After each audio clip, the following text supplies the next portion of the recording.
أعوذ بالله من الشيطان الرجيم بسم الله الرحمن الرحيم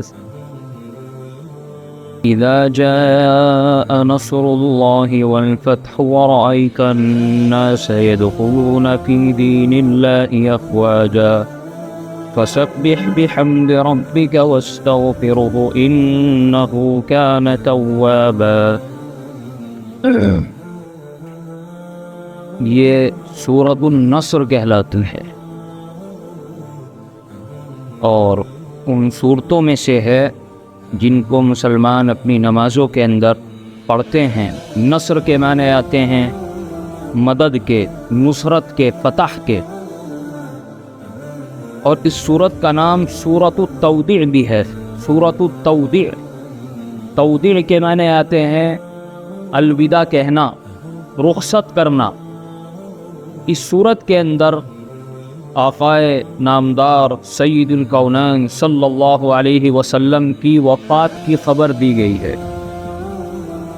اس وجہ سے اس صورت کو سورۃ التودیع بھی کہا جاتا ہے۔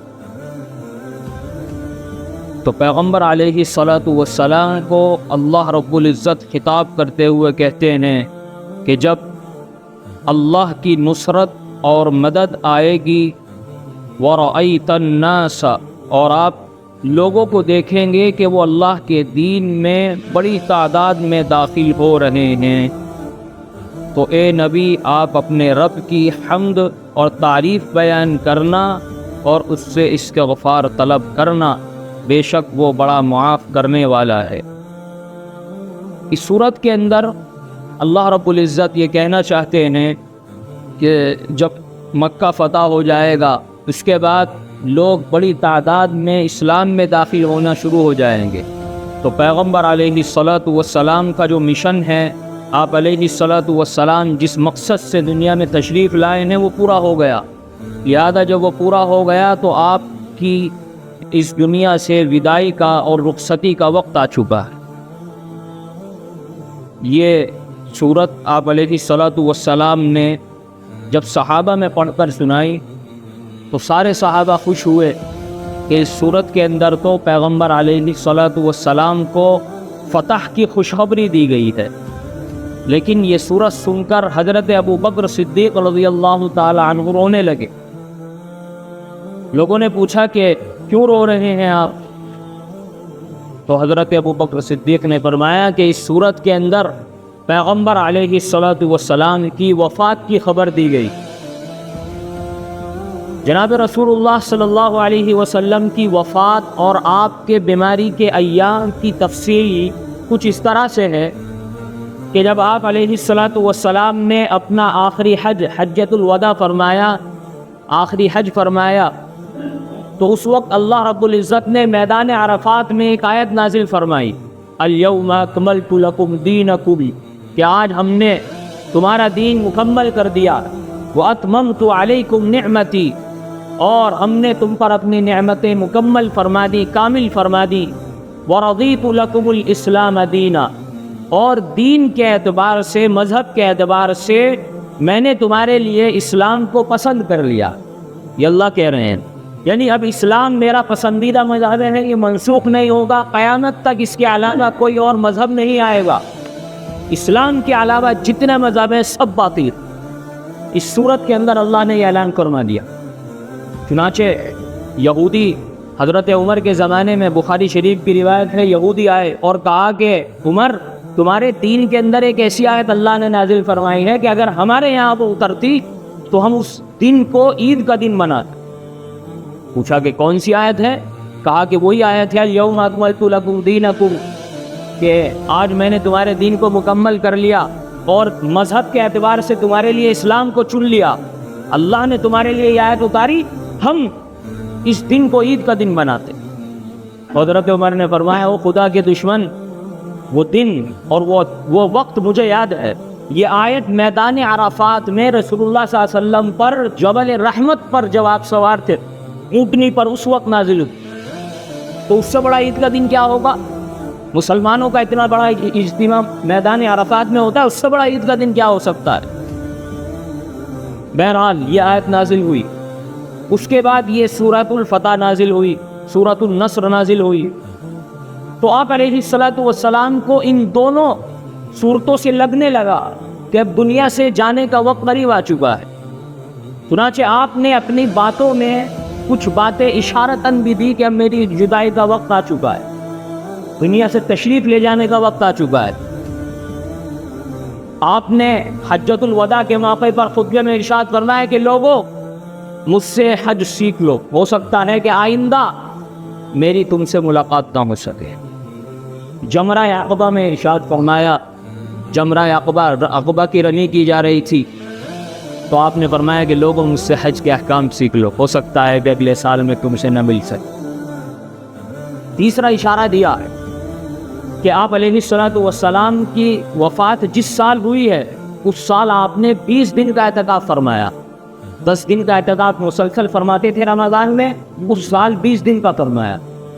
چوتھا اشارہ یہ دیا کہ حضرت جبرائیل کے ساتھ آپ علیہ الصلوۃ والسلام قرآن کا دور 1 مرتبہ کرتے تھے ہر سال، لیکن جس سال وفات ہوئی 2 مرتبہ دور کیا.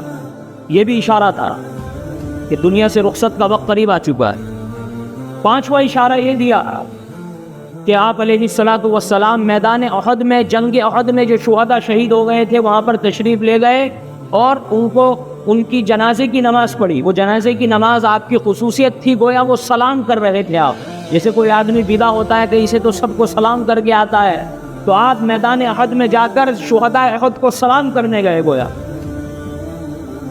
یہ آپ نے اشارے دیے. پھر آپ وہاں سے میدان احد سے تشریف لائے اور منبر پر تشریف فرما کر تقریر فرمائی، اے لوگو انی فرط علیکم، اے لوگو میں تمہارا پیش رو ہوں، میں تم سے آگے جا رہا ہوں. وَأَنَا أَنظُرُ الْآنَ عَلَى الْحَوْضِ، اس وقت میں اپنا حوض کوثر اپنی آنکھوں سے دیکھ رہا ہوں. فرمایا کہ مجھے تمہارے اوپر اپنے بعد شرک کا خطرہ نہیں ہے، مجھے سب سے بڑا خطرہ یہ ہے کہ دنیا تم پر کھلے گی اور تم دنیا میں ایک دوسرے سے آگے بڑھنے کی کوشش کرو گے. مجھے سب سے زیادہ خطرہ تم پر یہ ہے. آج یہی ہو رہا ہے، ریسنگ ہو رہی ہے دنیا کمانے کی. یہ آپ علیہ الصلوۃ والسلام نے فرمایا کہ مجھے سب سے زیادہ خطرہ اسی چیز کا ہے. چنانچہ مرض الوفات کی ابتدا اس طرح سے ہوئی کہ 29 آپ کی وفات ربیع الاول میں ہوئی. ربیع الاول سے مہینہ پہلے آتا ہے سفر کا. 29 سفر میں آپ علیہ الصلوۃ والسلام بقیع الغرقد میں، جنت البقیع غلط نام ہے، اصل نام ہے بقیع الغرقد. بقیع الغرقد میں آپ علیہ الصلوۃ والسلام ایک جنازے میں شرکت کے لیے تشریف لے گئے. وہاں سے واپسی پر آپ کے سر میں شدید درد ہوا اور وہ درد بڑھتا چلا گیا. 14 دن تک آپ علیہ الصلوۃ والسلام انتہائی سخت بیمار رہے. 14 دن تک مرض الوفات چلا ہے. شدید درد ہوا اور بخار، آپ علیہ الصلوۃ والسلام کو بخار کی کیفیت ہو گئی. اس کے بعد آپ علیہ الصلوۃ والسلام ہر زوجہ کے پاس ایک دن جاتے تھے. آپ ہر زوجہ سے پوچھنے لگے کہ کل میں کہاں ہوں گا، کل میں کہاں رہوں گا. یہ اشارہ تھا. تمام ازواج سمجھ گئیں کہ آپ حضرت عائشہ کے پاس جانا چاہتے ہیں. تمام ازواج مطہرات نے آپ کو بخوشی اجازت دی کہ یا رسول اللہ آپ جس زوجہ کے پاس جائیں وہاں آپ اپنے بیماری کا ایام گزاریں. چنانچہ آپ حضرت عائشہ رضی اللہ تعالی عنہ کے گھر منتقل ہو گئے اور مرض شدت اختیار کرتا چلا گیا. آپ کی وفات ہوئی ہے پیر والے دن. پیر سے پہلے اتوار، سنیچر، جمعہ، جمعرات، بدھ والے دن آپ علیہ الصلوۃ والسلام کی طبیعت انتہائی خراب ہو گئی. بدھ والے دن آپ علیہ الصلوۃ والسلام نے صبح کے وقت ظہر سے پہلے فرمایا کہ مجھ پر 7 مشکیزوں کا پانی ڈالا جائے. بخاری شریف کے اندر روایت ہے 7 الگ الگ مشکیزوں کا کنووں کا پانی ڈالا جائے، اس میں کوئی تاثیر ہوتی ہے. چنانچہ وہ لایا گیا اور آپ پر ڈالا گیا تو آپ کی طبیعت میں کچھ سنبھالا آیا، کچھ سدھار ہوا. آپ علیہ الصلوۃ والسلام ظہر کی نماز میں مسجد نبوی میں تشریف لائے اور تقریر فرمائی کہ لوگوں اللہ کی لعنت ہو یہود و نصارہ پر کہ انہوں نے اپنے انبیاء کی قبروں کو سجدہ گاہ بنا لیا. وہ اشارہ تھا کہ میری قبر کو سجدہ گاہ مت بنانا، میری قبر کو سجدہ مت کرنا. یہ اشارہ آپ علیہ الصلوۃ والسلام نے دیا اور فرمایا کہ مجھ پر سب سے زیادہ احسان انصار مدینہ کا ہے. وہ مجھ پر سب سے زیادہ احسان انصار مدینہ کا ہے. لوگوں میرے بعد جو خلیفہ بنے وہ انصار مدینہ کا خیال رکھے, ان کے برے لوگوں سے درگزر کرے اور اچھے لوگوں سے کام لے. یہ آپ نے بات فرمائی. اس کے بعد آپ علیہ الصلوۃ والسلام نے ایک اہم بات ارشاد فرمائی. فرمایا کہ اللہ کے ایک بندے کو اللہ نے اختیار دیا, چاہے تو وہ دنیا میں رہ لے چاہے آخرت کو اختیار کر لے, تو اس اللہ کے بندے نے آخرت کو چن لیا. صحابہ سوچ رہے ہیں کہ کوئی ہوگا اللہ کا بندہ. حضرت ابو بکر سمجھ گئے کہ اس اللہ کے بندے سے مراد خود رسول اللہ کی ذات اقدس ہے. حضرت ابو بکر بھاڑے مار مار کر رونے لگے. سارے صحابہ حیران کہ رسول اللہ صلی اللہ علیہ وسلم تو ایک عام آدمی کے بارے میں بیان کر رہے ہیں کہ اللہ کے ایک بندے کو اللہ نے اختیار دیا, اور حضرت ابو بکر کیوں رو رہے ہیں؟ جب آپ نے حضرت ابو بکر کی آواز سنی تو آپ نے فرمایا کہ ابو بکر کے بارے میں, حضرت ابو بکر کے بارے میں آپ نے 3 باتیں ارشاد کہ مجھ پر سب سے زیادہ احسان مال کے اعتبار سے, جان کے اعتبار سے حضرت ابو بکر کا ہے. سب لوگوں کے میں نے احسان چکتا کر دیے, لیکن ابو بکر کا احسان نہیں اتار سکتا. یہ بات حضرت ابو بکر کی فضیلت ثابت ہوئی. دوسری بات ارشاد فرمائی کہ اگر میں کسی کو اپنا خلیل یعنی جگری دوست بنا تھا, لَاتَّخَذْتُ أَبَا بَكْرٍ خلیلا, تو ابو بکر کو اپنا جگری دوست بنا تھا. لیکن میرا جگری دوست خلیل اللہ ہے. خلیل کسے کہتے ہیں؟ خلیل کہتے ہیں ایسی دوستی, ایسی محبت جو دل کے اندر اتر جائے, ہر وقت انسان کو اسی کا خیال رہے, اور ایسی دوستی اللہ کے علاوہ کسی سے جائز نہیں ہے. تو آپ نے فرمایا کہ اگر میں کسی کو خلیل بناتا تو ابو بکر کو بناتا, لیکن میرا دوست اللہ ہے. لیکن ابو بکر سے بھائی چارگی بھائی ہیں وہ میرے, اور اسلامی دوست ہیں. تیسری بات آپ نے ارشاد فرمائی کہ مسجد نبوی میں صحابہ کے چھوٹے دروازے کھلے ہوئے تھے, مکانات اس طرح بنے ہوئے تھے صحابہ کے, سب کے دروازے بند کر دیے جائیں سوائے ابو بکر کے دروازے کے. اس میں بھی اشارہ تھا کہ چونکہ خلیفہ بنیں گے, آنا جانا رہے گا مسجد میں, اس وجہ سے ابو بکر کا دروازہ, حضرت ابو بکر کا دروازہ بند نہیں فرمایا. یہ بات آپ نے فرمائی اور آپ تشریف لے گئے. بدھ کا دن گزر گیا, اس دن نمازیں آپ نے پڑھائی. جمعرات آ گئی, جمعرات میں مغرب کی نماز پڑھائی. والمرسلات عرفا اس میں پڑھی, بخاری شریف کے اندر روایت ہے.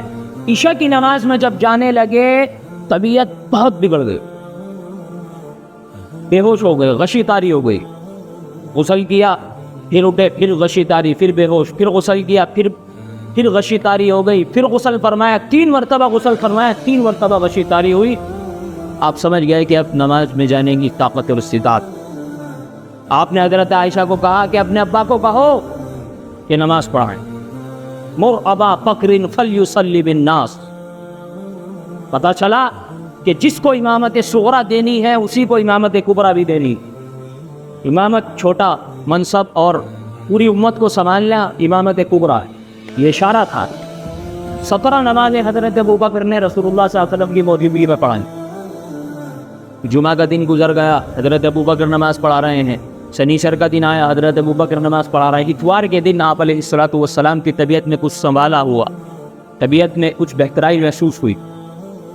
حضرت ابو بکر نماز پڑھا رہے ہیں. ظہر کی نماز کا وقت ہے غالباً. آپ علیہ الصلوۃ والسلام تشریف لائے, آہستہ آہستہ تشریف لائے. تو حضرت ابو بکر پیچھے ہٹنے لگے. آپ نے اشارہ کیا تو حضرت ابو بکر وہیں کھڑے ہو گئے, اور رسول اللہ صلی اللہ علیہ وسلم حضرت ابو بکر کے برابر میں بیٹھ گئے, اور آپ نے اس طرح سے نماز پڑھی. وہ آخری نماز تھی جب امت نے دیدار کیے. پیر کا دن آ گیا. پیر کا دن تھا, صبح کا وقت, فجر کی نماز صحابہ پڑھ رہے تھے. آپ نے پردہ ہٹا کر آخری دیدار کی. آخری بار امت کو کب دیکھا؟ نماز میں دیکھا. آپ نے تبسم فرمایا, مسکرائے. صحابہ سمجھ گئے, تنقیوں سے دیکھ لیا, قریب تھا کہ نماز توڑ لیں, محبت میں خوشی میں اپنے پردہ گرا.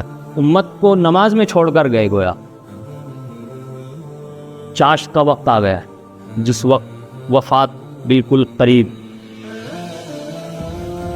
حضرت ابو بکر, حضرت عائشہ کہتی ہیں, حضرت عائشہ کے یہاں پر سر تھا, سر اقدس یہاں ہے. اس قدر محبت یہاں پر سر اقدس حضرت عائشہ کے. رکھا ہوا ہے. حضرت عبد الرحمن حضرت عائشہ کے بھائی داخل ہوئے, ان کے ہاتھ میں مسواک تھی, تازی مسواک. تو آپ نے ان کی طرف دیکھا لیکن کچھ کہہ نہ پائے کمزوری کی وجہ سے. حضرت عائشہ سمجھ گئی, یا رسول اللہ آپ کو مسواک لے کر دوں؟ جی ہاں. تو حضرت عائشہ نے دی, چبائی نہ گئی. یا رسول اللہ نرم کر کے دوں؟ جی ہاں. حضرت عائشہ نے مسواک اپنے دانتوں سے نرم کر کے رسول اللہ صلی اللہ علیہ وسلم کو دی. آپ نے مسواک پھینک. طبیعت بہت زیادہ مٹھال, کمزوری. حضرت عائشہ کہتی ہیں میں نے جو آخری الفاظ سنے وہ یہ تھے کہ یا اللہ انبیاء کے ساتھ, صدیقین کے ساتھ, شہداء کے ساتھ, صالحین کے ساتھ میرا حشر فرما. یہ آپ کے آخری الفاظ تھے. اور وہاں پر ایک پیالہ رکھا ہوا تھا پانی کا, اس میں ہاتھ. آپ نے اس طرح سے شہادت کی انگلی اٹھائی, اللہم الرفیق الاعلی. موت کے فرشتے نے آپ کو آ کر اختیار دیا کہ آپ دنیا میں رہنا چاہتے ہیں یا عالم بالا یعنی فرشتوں کی دنیا میں جانا چاہتے ہیں. تو آپ نے فرمایا اللہم الرفیق الاعلی. یہ آپ کے آخری الفاظ تھے. اور ہاتھ مبارک نیچے ہو گئے, وفات ہوئی. تو بہرحال آپ دنیا سے پردہ فرما گئے. وفات کس وقت ہوئی اس میں اختلاف ہے. ایک چاشت کا وقت, زوال کا وقت, یعنی 8-9 بجے یا 10 ساڑھے 11 بجے کے قریب, معمولی اختلاف ہے. تاریخ کیا تھی؟ مشہور ہے 12 تاریخ کی, لیکن علامہ سہیلی نے الروض الانف میں اور علامہ ابن حجر رحمۃ اللہ علیہ نے 9 تاریخ کو ترجیح دی ہے. 9 تاریخ کی وفات کی, کیونکہ آپ نے جب حجۃ الوداع فرمایا تو 9 تاریخ میں جمعہ تھا, 9 ذی الحجہ میں جمعہ تھا. اب باقی بچتے ہیں بیچ میں 2 مہینے, ایک ہر مہینہ 30 کا مانو, 29 کا, یا دونوں مہینے 29 کے, دونوں مہینے 30 کے مانو. تو پیر کا دن 12 تاریخ میں نہیں بیٹھتا, 9 تاریخ میں بیٹھتا ہے. تو راجح قول کے مطابق آپ علیہ الصلوۃ والسلام کی وفات 9 ربیع الاول کو. چنانچہ آپ کی وفات ہو گئی. ہم صحابہ حضرت انس کہتے ہیں کہ جب آپ علیہ الصلوۃ والسلام مدینہ منورہ میں تشریف لائے تھے, ایک وہ دن تھا جب مدینہ منورہ میں روشنی اور نور پھیل گیا تھا, اور آج کا دن دنیا کا سب سے تاریخ دن تھا. حضرت فاطمہ کا حال پورا, یا ابتا من جنت الفردوس ماوا, یا ابتا الی جبرائیل ننعا. حضرت فاطمہ کہہ رہی ہیں کہ ہائے ابا جان, جن کا ٹھکانہ جنت الفردوس ہے, ہائے ابا جان آپ کی وفات کی خبر ہم جبرائیل کو دیں گے, ہائے ابا جان ہمیں چھوڑ کر چلے گئے. یہ جواز کے دائرے میں, لمٹ میں رونا ہے, ماتم میں نہیں ہے. چنانچہ اس کے بعد صحابہ میں کوہان مچ کر مسجد نبوی میں صحابہ رو رہے, اور حضرت عمر کا حال تو دوسرا ہی ہو گیا, تلوار لے کر کھڑے ہو گئے. کہا کہ اگر کسی نے یہ کہا کہ رسول اللہ صلی اللہ علیہ وسلم وفات پا گئے, گردن اڑا دو. جیسے حضرت موسیٰ تشریف لے گئے تھے کوہ طور پر, اسی طرح سے اللہ سے ملنے گئے تشریف لانے والے. بخاری شریف کے اندر ہے کہ حضرت عائشہ نے فرمایا کہ یہ اللہ کی حکمت تھی, حضرت عمر کا تلوار لے کر کھڑا ہو جانا اللہ کی بہت بڑی حکمت تھی. منافقین کو شرارت کرنے کا موقع نہ ملا. اگر حضرت عمر تلوار لے کر نہ کھڑے ہوتے تو منافق شرارت پھیلاتے, پتہ نہیں کیا کیا اڑاتے, پہ محمد ختم ہو گیا, دین بھی ختم ہو گیا, اسلام بھی ختم ہو گیا. حضرت عمر نے سنبھال لیا امت کو, تلوار لے کر کھڑے ہو گئے. کسی نے اگر کہہ دیا کہ رسول اللہ کی گردن اڑا دو, اور کسی منافق کی ہمت نہیں ہو. حضرت ابو بکر رضی اللہ تعالی عنہ صبح ہی فجر کی نماز میں ملاقات کر کے مقام سنا میں دوسری بیوی رہتی تھی, وہاں گئے تھے. صبح کے وقت طبیعت اچھی ہو گئی تھی تو سوچا کہ اب طبیعت بہتر ہے, وفات کا پتہ نہیں تھا. واپس آئے, حضرت عمر کے پاس آئے, کچھ نہیں کہا, سیدھے تشریف لے گئے رسول اللہ صلی اللہ علیہ وسلم کی جسد اطہر کے پاس, اور آپ کی پیشانی پر بوسہ دیا. یہ محبت کا اظہار اور طریقہ. پتہ چلا کہ مردے کی پیشانی پر بوسہ دے سکتے ہیں, کوئی اللہ والا بزرگ آدمی ہے, نیک آدمی ہے, پیشانی پر بوسہ دے سکے. آپ نے اور فرمایا کہ طبت حیا و میتا، یا رسول اللہ آپ جب زندہ تھے جب بھی پاکیزہ تھے، مرنے کے بعد بھی آپ پاکیزہ ہیں، اور اللہ آپ پر دو موتیں جمع نہیں فرمائے. باہر تشریف لائے، حضرت ابو بکر تلوار، حضرت عمر تلوار لیے کھڑے ہوئے ہیں. حضرت ابو بکر نے کچھ نہیں کہا، سیدھے منبر پر تشریف لے گئے کہ لوگوں جو اللہ کی عبادت کرتا تھا یاد رکھو اللہ زندہ ہے اور ہمیشہ رہے گا، اور جو رسول اللہ کی عبادت کرتا تھا تو اسے جان لینا چاہیے کہ رسول اللہ کی وفات ہو گئی.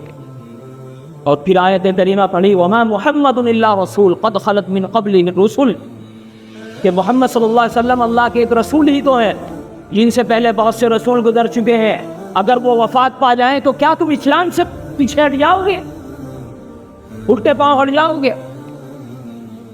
یہ آیت سنتے ہی صحابہ نے تو ایسا لگا کہ خدا کی قسم یہ آیت ابھی اتری ہے. حضرت عمر کے ہاتھ میں تلوار تھی، نروس ہو گئے، تلوار چھوٹ گئی، گھٹنے زمین پر گر پڑے، اور یقین ہو گیا کہ رسول اللہ صلی اللہ علیہ وسلم کی وفات ہو چکی. اس کے بعد امت کو سنبھالا. تفصیل ہے، مختصر آتا ہوں. اس کے بعد آپ علیہ الصلوۃ حضرت ابو بکر صدیق رضی اللہ تعالیٰ عنہ کی بیعت کا مرحلہ طے ہوا. پیر والے دن وفات ہوئی، پیر والے دن بیعت کا مرحلہ طے ہوا. پھر منگل کا دن آ گیا. منگل کے دن آپ علیہ الصلوۃ والسلام کو غسل دیا گیا. اب مسئلہ یہ پیدا ہوا کہ غسل کیسے دیا جائے، کپڑوں سمیت یا کپڑوں میں؟ صحابہ پہ ایک دم غشی طاری ہوئی، ایک غیب سے آواز آئی کہ کپڑوں سمیت غسل دو. چنانچہ کپڑوں سمیت غسل دیا گیا اوپر سے، اور پھر کپڑے آپ کو 2 یمنی مسنون یمنی چادروں میں، 3 یمنی چادروں میں آپ کو کفن دیا گیا. آپ کی جنازے کی نماز کس نے پڑھائی؟ کسی نے نہیں پڑھائی، کوئی امام نہیں تھا. اماموں کے امام کا کون امام بنتا؟ الگ الگ. سب سے پہلے خانوادہ بنو ہاشم نے، یعنی آپ علیہ الصلوۃ والسلام کے جو اہل بیت تھے انہوں نے نماز پڑھی. پھر مہاجرین صحابہ نے، پھر انصار صحابہ نے، پھر عام صحابہ نے، اور پھر حضرت ابو بکر نے سب سے آخر میں نماز پڑھی. پورا منگل کا دن چلا گیا. منگل کے دن رات میں مسئلہ ہوا کہ دفن تدفین کہاں ہو. حضرت ابو بکر نے فرمایا کہ میں نے رسول اللہ کو فرماتے ہوئے سنا تھا کہ جس نبی کی وفات اللہ کو جس نبی کی قبر جہاں بنوانی ہوتی ہے وہیں پر ان کی وفات ہوتی. مسئلہ طے ہو گیا. چنانچہ جس چارپائی پر آپ کی وفات جس جگہ ہوئی تھی ٹھیک اسی کے نیچے حضرت ابو طلحہ نے آپ کی قبر کھودی. بغلی قبر، صندوقچی قبر. ہمارے یہاں پر قبر ویسی ہوتی ہے دوسری طرح کی، اور عربوں میں قبر ہوتی ہے بغلی، سائڈ میں بغلی قبر آپ کی ٹھیک اس کے نیچے کھودی گئی. اور منگل اور بدھ کی شب میں آپ علیہ الصلوۃ والسلام کی تدفین عمل میں ہے. اللہ سے دعا فرمائیں کہ اللہ رب العزت جناب رسول اللہ صلی اللہ علیہ وسلم کی محبت ہمارے دلوں میں پیدا فرمائے، آپ کا عاشق بنائے، آپ کی سنتوں پر چلنے والا بنائے.